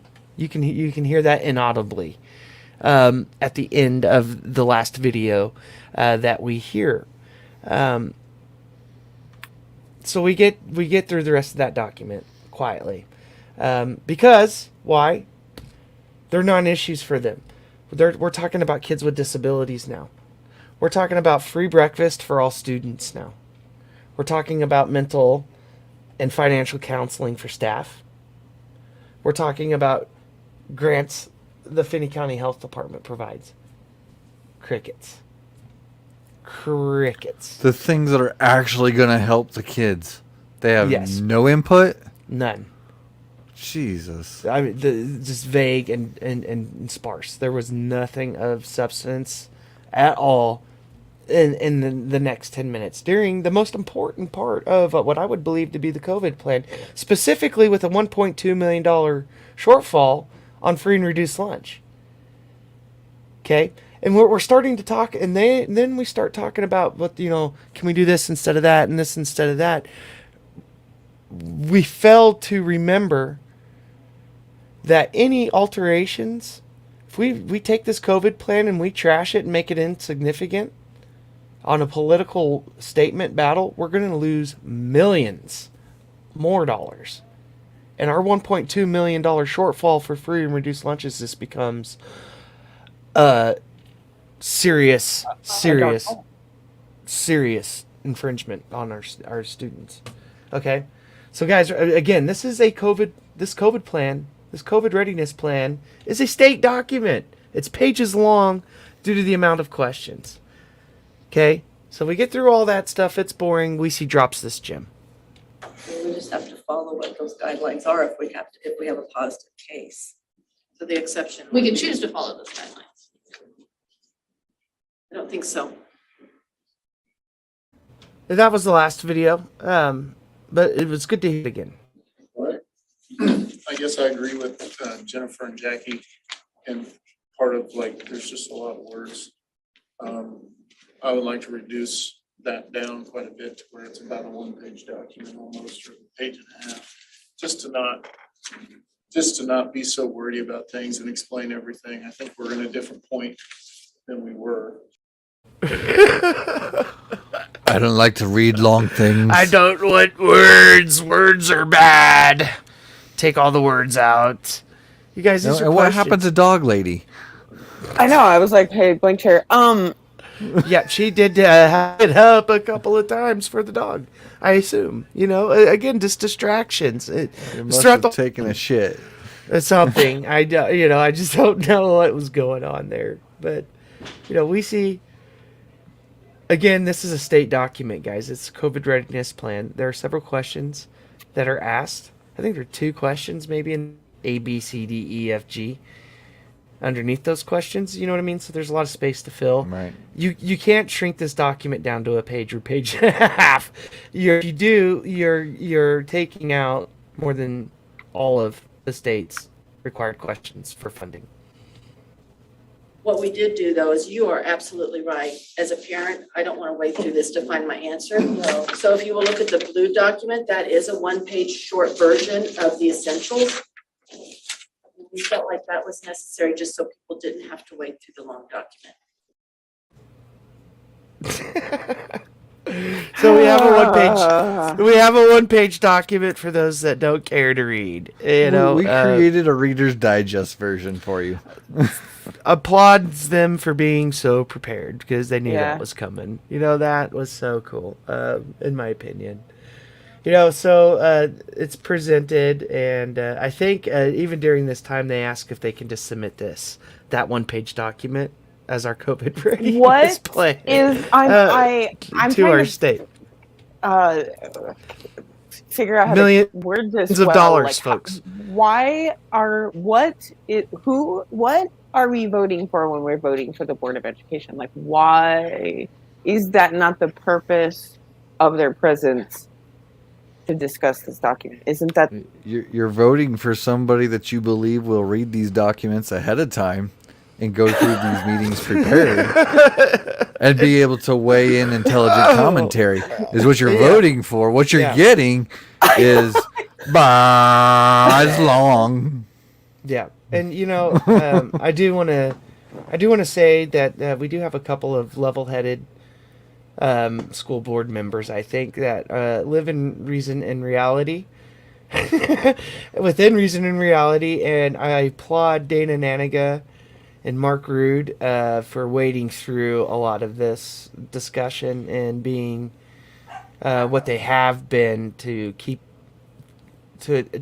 do as much as they can to keep this thing together, man, because it's just crazy. And yes, Naniga last week just dropped a mic, and I wish I had that clip because she put them in their place, and we need. She does not. I don't believe she has the support to do the things that she wants to do. She treads very lightly. I think it's smart. She's tactical, and she does bring a wide thought process to the questioning, and for the other school board members. And I like what she's doing there. I hope she stays in her next election. Mark Rude's okay. Randy's been a little quiet. I don't like that he's abstained himself so much or removed himself from votes. But I don't think he placates into much of the bullshit myself. And I hope here, as he gets more comfortable, he'll speak up a little bit more on some of those things and stay within that reason of reason and reality and live there in that realm, is what I'm trying to get to. But so we go through that. Jennifer Stanley then asks questions. Guess what about again? Guess. Head lice. Mass. Again. Oh, head lice. Head lice again. Okay, here we are again. It's like the third or 20th time. As it is highly transmissible. She says head lice is highly transmissible. So again, Michelle Scholl from the health department had to explain that the procedures are already in place and that they do not compare to COVID.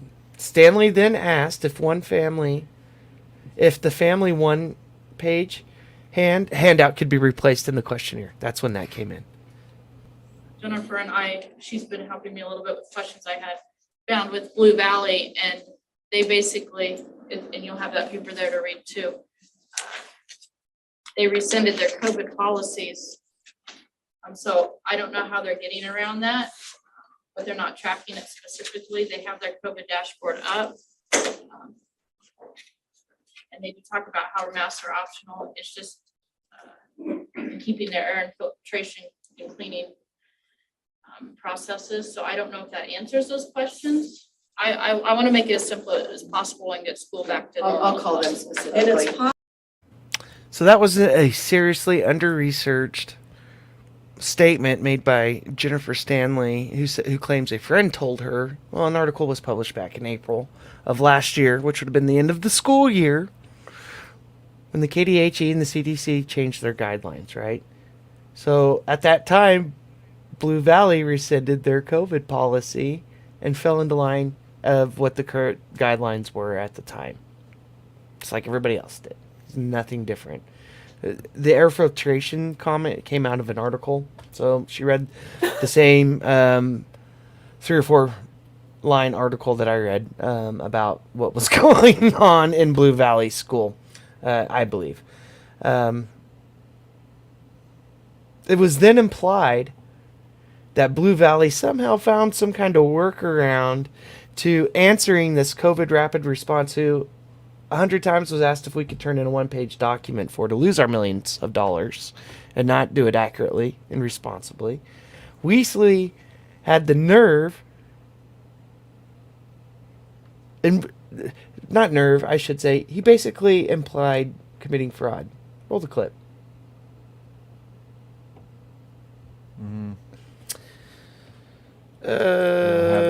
We don't have that clip, huh? All right. Well, let me put this in there. So while I'm talking about it, we can talk a little bit more about Blue Valley. You know, Blue Valley's demographics are in the middle of Kansas City. They're in between Overland Park, Olathe, Lenexa. They don't have a large minority group really at the school, but they have the best numbers in the state. Nobody else has better numbers than Where is Blue Valley at? So it's in Kansas City. It's in between Olathe, Lenexa, and Overland Park. Hold on here. I'm sorry. The I'm blue areas of the state. Yeah, there it is. All right. So that video is uploading now. We're going to get to it here in a second. So, yeah, it was implied that they were somehow Blue Valley was able to work around the state's guidelines, their health department, their county health department's guidelines. I can't help but feel like that it's that the whole meeting is like a stalling tactic. That's what I was trying to say earlier. Like the whole thing is a stall. Mm-hmm. Mm-hmm. And the tactic is to fatigue everyone. Right. And what in order to. So yeah, when it was suggested, what a vast amount of projection to say that they're committing fraud while you're asking if you can commit fraud. Mm-hmm. You know, you're just projecting and saying that they're 100%. Doing exactly what you want to do. Mm-hmm. Yeah. Well, why don't we just do what they did? That's what you're hearing me, right? Like it's like this weird psychological cat and mouse. During the public board meeting. Roll the clip. Order to have ESSERs, yes. So can we have both? We have a COVID policy that we operate on the school, and then we have the questions answered for the funding. And it doesn't have to be the same. Can we just lie? Can we just lie? Can we commit fraud for millions of dollars? For millions of dollars. It doesn't matter. We can have IRS, time to look at this guy's taxes. We can have our policy. We can have anybody's policy. It doesn't matter. It doesn't matter. Aren't we literally here to have this meeting, sir? Like, why are you refusing to participate? And here's poor Glenda LaBarbera.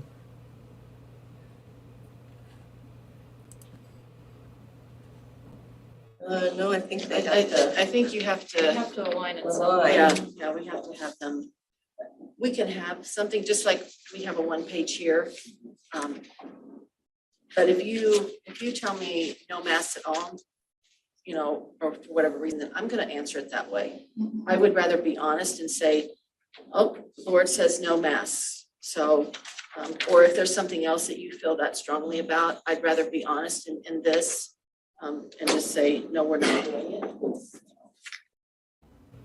Okay, so LaBarbara is the required person to handle the document. Is that what I'm saying? So like she has to ask the board, okay, I want to hug that woman. Oh, that took such bravery. I couldn't believe, you know, and I could tell the entire time she stood up there, all she could think was these folks are thinking that I'm trying to go against their personal wishes. I mean, you could just see that pouring out of her during this entire meeting. I don't know, but if I was in her shoes, I would be so in fear of retaliation, and I would also be completely in fear that I might be asked to commit fraud. A crime. Yeah. A crime. Lie. Can we submit the one-page doc? And she said it. We can submit this one-page document if you like. If that's what you tell me to do. We'll lose millions of dollars. This is what we have to do. For 40 minutes solid. I feel like I've heard her tell them 9 times. I don't know how many videos we're into now, but just think about how many times Kent had to watch this to get the clips. Good God. Yeah. You guys, brain is mush. We're not done. And we're getting close, but we're not done.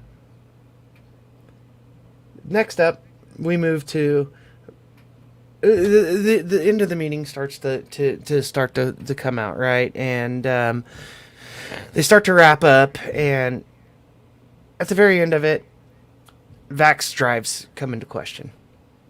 After we've already discussed it. Here's the clip. One of the things that I get a lot of feedback from parents is on the vaccination clinics at the school. So I like that we have optional on-site immunizations for things, but I would strike out that we're gonna do that for COVID vaccinations. I think that's polarizing to half the people don't want it, half the people do want it. And I think our business is illegal. So I would like to not have any COVID vaccinations per se.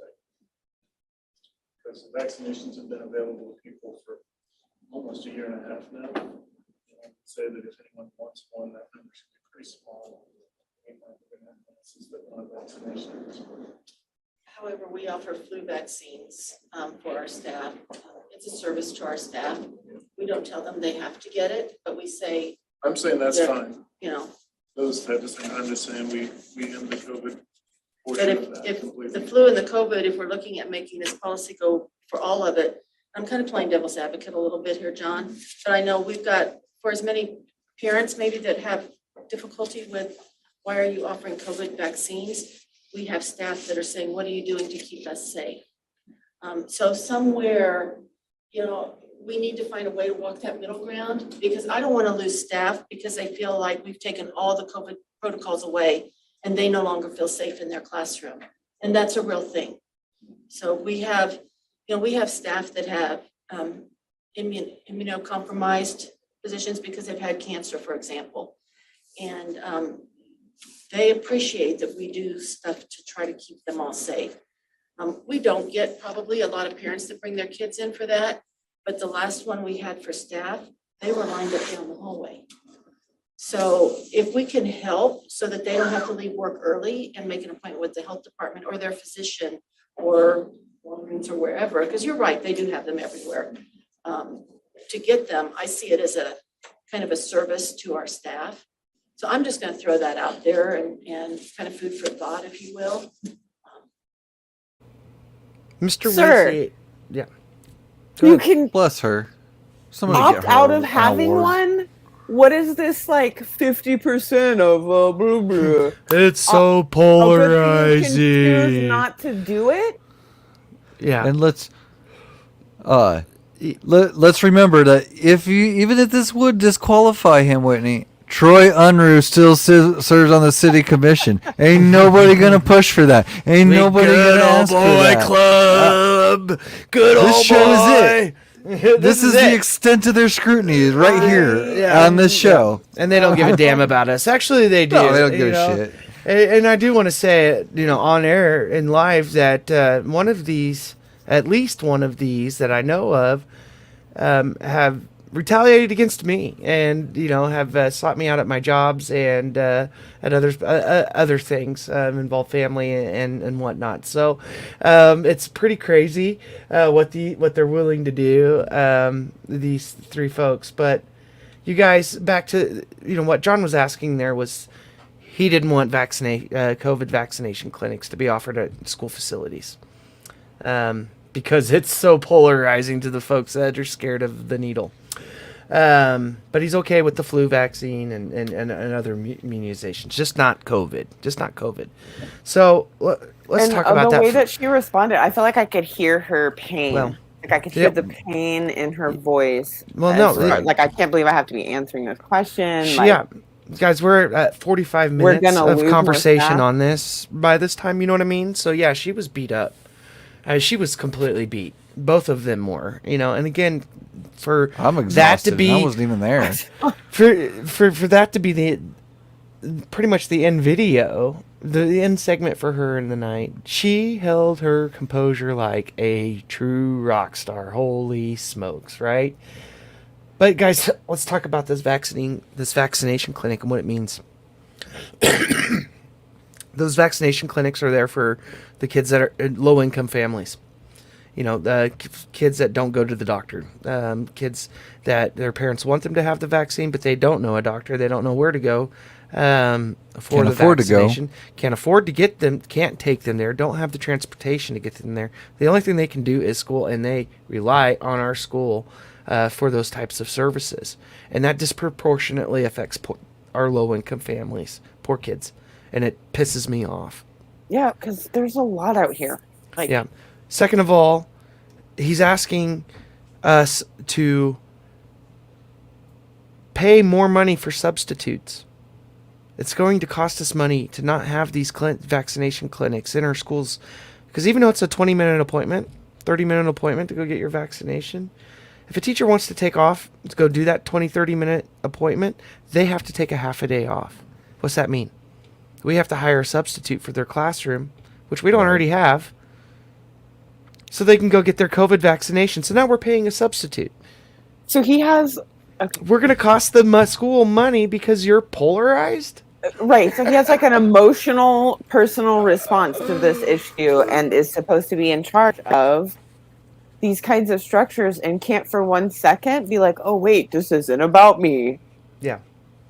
It's insane. And like Whitney said, this is the compromise. Like, this is the CDC saying, okay, you guys freaked out when we made it so hard.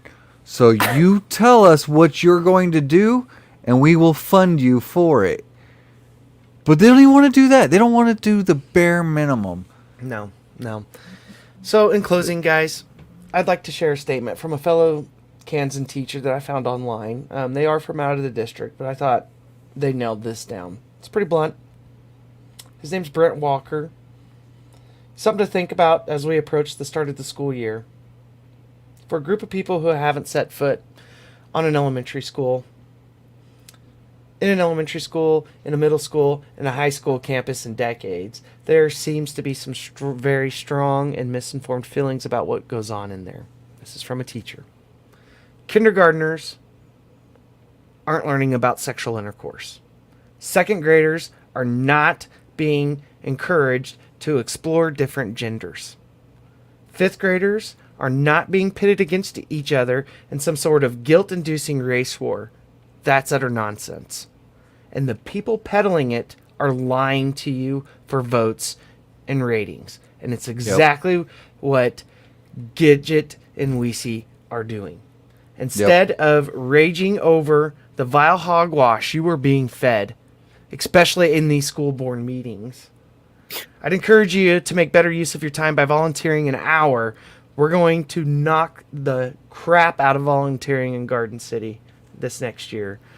Volunteering an hour of your week, reading with the struggling student, becoming a business partner to help fund different school projects, signing up to be a substitute teacher once a month. Find your local elementary school and start putting effort into getting to know the staff and the students there. We aren't evil liberals indoctrinating the neighborhood kids with some kind of leftist agenda. And he's talking about teachers, all of them. They are real people with big hearts who choose to spend every day working with the kids so they can more fully understand what they see and live effectively in that community. They help those kids comprehend what they read better, explore the world around them, ask questions about anything. They need teachers. Teachers tie shoelaces. They give hugs to sad 7-year-olds. Talk through conflict between fourth graders and provide wet paper towels to soothe boo-boos. Kindergartners swear exist, but we can't see them. We laugh with our kids, we eat lunch with them, and we give them a feeling of comfort and stability many are missing at home. They do. Sometimes we might even provide the first smile or a kind word they've gotten that day. And yes, we occasionally lose our cool and we raise our voices because the little boogers have gotten on our last nerve. And they're human. Teachers are human, for God's sakes. But what they do is they mostly love. Stop believing these lies. Stop demonizing teachers and let them do their jobs. Carve out some of the time in the coming weeks and make a visit so you can see what really happens in this weird and beautiful little spaces. Kansas is short 1,400 teachers. Yeah, I was gonna say. I think it's bad. Their base salary is $40,000 to $50,000 with Kansas. student loan debt. This isn't going to get any better by demonizing them. This isn't going to get any better by claiming everything's critical race theory or woke or whatever bullshit you Fox News told you to think. Stop it. It's ridiculous. We're adults, I think, sometimes. It's time we support our teachers and reestablish we trust them. We trust Absolutely, them. guys. I don't know what kind of classroom that your students are in, but there's always, especially in the younger classes, there's always events that they need parents partnering with. Little things that you could do is making sure, and I'm saying this to myself too, because I'm a parent of different grades, and it's the year can get really tough. So checking your kids' bags in the end of the night and looking for their announcements or helping with those homework. A little bit of preparedness at nighttime so that they can go to school better in the day.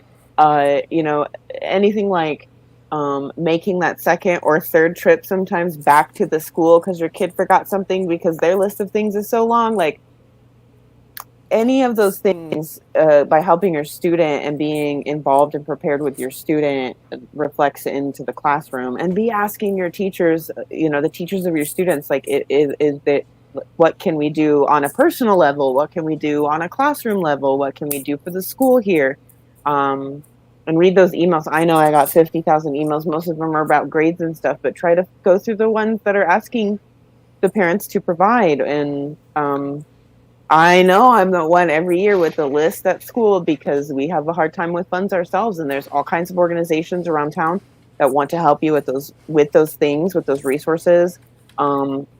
And so that can be very frustrating about what it takes for us to be giving the classroom every year. And I have to remind myself, I need to quit bitching about this because it's literally hard everywhere. And just to sum it up, if you're not here to be a part of the solution, quit being a part of the problem. In the least. Yeah. You guys, I want to say thank you so much to our audience for being here tonight. Thank you to Whitney Buckman, Josh Bonwell, Desiree, Katy Guthrie. Hey, my wife's watching tonight. Yeah, hey, Megan. Some teachers are taking advantage of the teacher shortage and pushing the boundaries of what they can get away with, knowing they won't be fired. May, not like they're going to fire me. You're not wrong. But we can't make it better until we make life better for teachers. We can't get good teachers if we're just taking whatever we can get, and we're even lowering the standards for people to teach and whatnot. Like you can be a substitute without any degree anymore, and you can do it in an extended term, and it's just an excuse to pay them less. But God bless those people. I love our long-term substitutes that we have. Yeah. We have over 56 of them in our district, I believe, and they are necessary. Us afloat. They're working their asses off. They deserve so much credit, and I don't understand why our district isn't trying to get these folks their certifications and degrees a hell of a lot quicker. Kansas's goal should be to have a surplus of teachers and an overfunded classroom, but we can't do that because we still believe in reefer madness and all that nonsense. We're in scary times. That's exactly what I mean. And one of the things that they had talked about at this meeting, and we'll touch on this later, is recruiting teachers. We have 56 long-term substitute teachers that want to be here, that are a part of our community. Make them teachers and give them benefits and give them job security and quit dragging them along. Yep. So thanks again, Katy Guthrie, Garden City Arts. Yeah, I was going to say, Megan, I had Megan's mom as a substitute. She was one of my favorites. Really? Yeah. Shout out. Absolutely. She's been all over, and she works so hard, and I'm proud of her. And I make things difficult for her because I speak out, and she's a teacher, and so I apologize for that. And I hope that she doesn't get retaliated against because, you know what? Somebody's got to say it, though. Somebody has to, and nobody else is going to, so here we are. We're not experts. We're not professionals. We shouldn't have to be doing this. But Garden City, you forced it. Guys, it's your we did fault. a 2-hour show tonight. Holy cow. Yeah, thanks for hanging out. Thanks, guys. We appreciate you so much. If you hung out for the whole thing or just bopped in, thanks for being here. Appreciate you so much. So our producer's telling us it's past his bedtime. So that's my bedtime too. Well, that's our show, folks. Thanks for tuning in. If you like what you see, please smash that like button and hit subscribe and share for us. Join us next Wednesday at 8 and as we welcome Elaine Stevens from Rank the Vote. Woo! Thank you so much, True Believers, for joining us tonight. You guys are beautiful. We love you. We'll be here next Wednesday. Don't forget, book your calendars, like, subscribe, do all the things, ring bells, run laps, be healthy, drink lots of water. We love you. Get that drink of water.